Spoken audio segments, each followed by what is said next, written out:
મધુવન ગામે ચૌહાણ પરિવાર દ્વારા હવન યજ્ઞ, વિદ્યાર્થીઓને ઇનામ વિતરણ, સન્માન સમારોહ યોજાયો। તળાજા તાલુકાના મધુવન ગામે વર્ષો પુરાણા સમગ્ર મધુવન પાખી ચૌહાણ પરિવારના ગેલા દાદાનું ગામ મધ્યે મંદિર બિરાજમાન છે, જ્યાં દર વર્ષેની પરંપરા મુજબ ચૈત્ર માસમાં હવન યજ્ઞ, વિદ્યાર્થીઓને ઇનામ વિતરણ તેમજ ચૌહાણ પરિવારના કોઈપણ સરકારી જોબ પર લાગ્યા હોય તેમજ હોદ્દો ધરાવતા હોય તેવા તમામનો સન્માન સમારોહ યોજાયો હતો। શૂરવીર વીર શહીદ ગેલા દાદાના પાળિયા આજે પણ અડીખમ મધુવન ગામે મોજૂદ છે।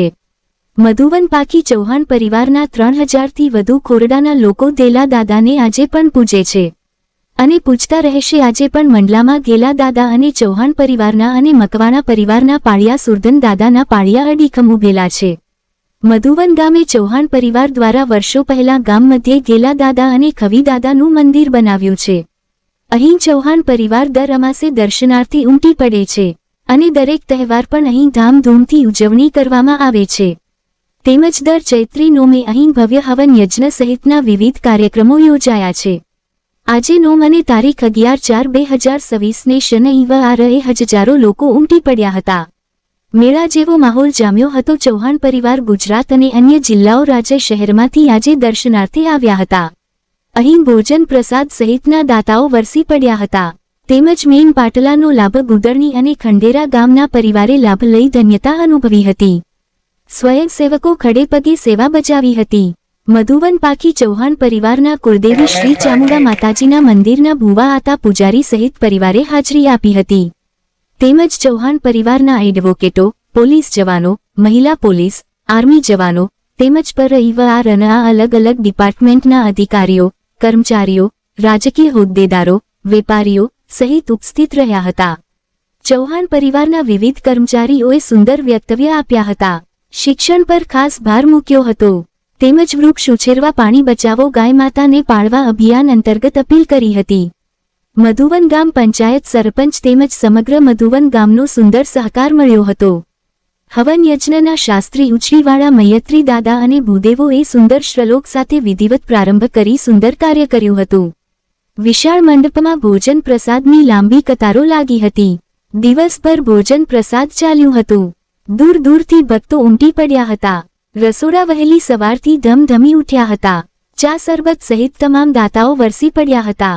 વિદ્યાર્થીઓને ઇનામ વિતરણ, ટ્રોફીના દાતા લોગંડી ગામના ચૌહાણ પરિવાર બન્યા હતા। રિપોર્ટ મથુર ચૌહાણ। સમગ્ર કાર્યક્રમનું સુંદર સંચાલન વક્તા એવં સાહિત્યકાર શિક્ષક દયાળ ગામના પનીસભાઈ ચૌહાણે સંભાળ્યું હતું। દુહાછંદ સહિતની રમઝટ બોલાવી હતી।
विशाल भैरवाय ओम मार्कंड भैरवाय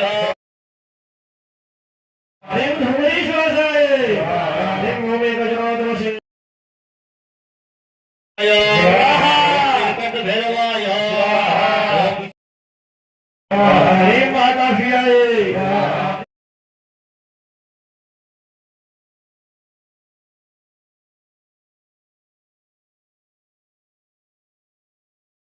ह्रीं शरदाय ह्रीं अदितये ह्रीं शांति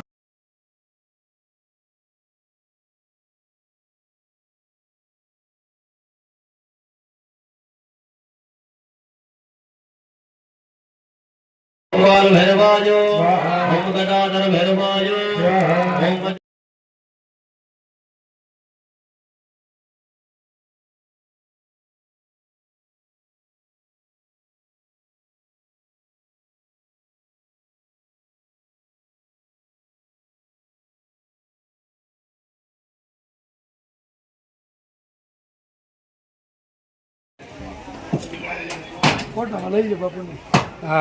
એક બાજુ રાખી દેજો મંત્રને સુગંધી વાળો તમારે તો આપણે ઘી હોમવાનું છે લાકડી હોય તો એમાં ગેડી આપી દો બરોબર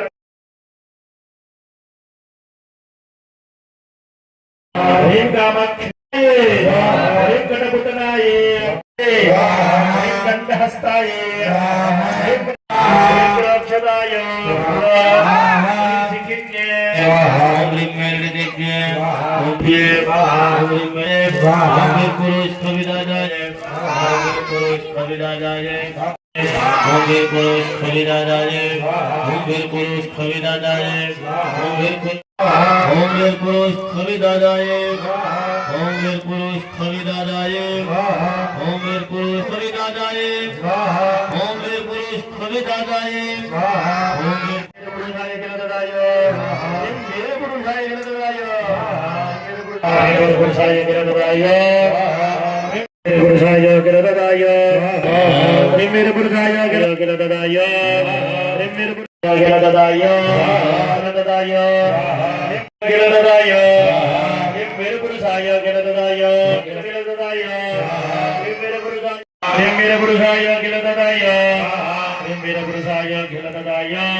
स्थान देवतानां तथा च स्थापित देवतानां होमं च करिष्ये पाणी पधरावी अप्पा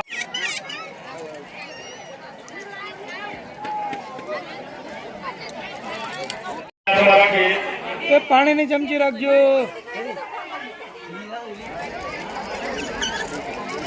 ओम महागणपतस्य कर्मणां कर्मणां संगता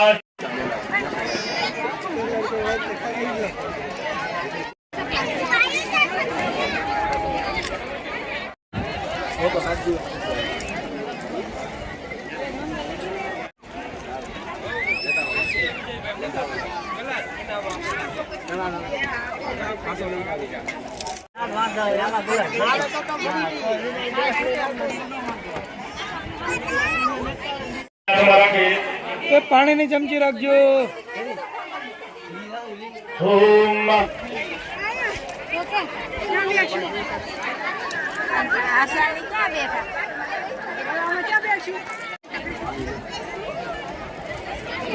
Yeah.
આપણે જે સમજુ માણસો ત્યાં આવો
નાના બાળકો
ઇનામ આપ્યા, 30 ને ઇનામ આપ્યા, અને દર વર્ષે ઇનામનો દોર જે છે ને એ વધતો જાય છે. આ વસ્તુ શું દર્શાવે છે? પરિવારની અંદર એજ્યુકેશનનો એક લેવલ જે છે ને એ ધીરે ધીરે વધતું જતું હોય ને આ વસ્તુ જોવા મળે એમ. અને આજની સદી 21મી સદી AI નો યુગ છે કે કદાચ ફક્ત મહેનત કરતા હોઈએ ને ત્યારે આપણે આગળ તો વધતા હોય પણ જે લેવલ સુધી જવું જોઈએ ને એ લેવલ સુધી આપણે નથી પહોંચી શકતા. ક્યારે? જો એજ્યુકેશન નહીં હોય ને તો, ભણતર નહીં હોય ને તો. અને આજના સમયની અંદર એવું કહેવાય કે ભાઈ education is the most powerful weapon, એમ કે સૌથી શક્તિશાળી જો કોઈ શસ્ત્ર હોય ને તો એ એજ્યુકેશન છે, ભણતર છે. માટે એક નમ્ર વિનંતી તો કહી શકાય એમ, વિનંતી તો કરું જ છું, પણ સૌને એક હાથ જોડીને વિનંતી કરું છું એમ, બે હાથ જોડીને એમ કે ભાઈ પરિવારની અંદર જેટલું બને ને એટલું અભ્યાસનું પ્રમાણ આપણા બાળકોને આપણે વધારીએ. આપણે ઇનામ વિતરણ કે જે કઈ વસ્તુ કરીએ છીએ એની પાછળનો આપણો આ જ હેતુ હોય છે એમ કે પરિવારની અંદર જેટલું બને ને એટલા આપણા બાળકો, પરિવારના બાળકો જેટલા આગળ હશે. દરેકને વિનંતી છે કે ભાઈ બાળકોને પાસે કદાચ આપણે અપેક્ષા ઘણી બધી હોય છે એમ, પરંતુ કદાચ 2 પૈસા ઓછા હશે ને તો એના માટે બાળકને કઈ વાંધો નહીં આવે, પણ જો એજ્યુકેશન નહીં હોય ને તો એના માટે બાળકની ચોક્કસ ભવિષ્યની અંદર ફરિયાદ હશે માતા પિતા માટે એમ. અને એટલા માટે દરેક મિત્રોને એક આખરી વાતની રજૂઆત કરું કે ભાઈ દરેક મિત્રો એજ્યુકેશનની અંદર બાળકોને આગળ વધારો, ભણવા માટે આગળ વધારો. કારણ કે અત્યારે જ્યાં સુધી પણ બાળકોને ભણવું હોય ત્યાં સુધી સરકારશ્રી પણ ઘણી બધી સહાય આપણને આપતા હોય છે એમ. અને એ સહાયનો લાભ આપણામાંથી જ ઘણા બધા બાળકો લેતા પણ હોય છે એમ. અને આજના સમયમાં તો સમાજ પણ બાળકોને એજ્યુકેશન માટે સાથે ઊભો હોય છે ઓલવેઝ એમ.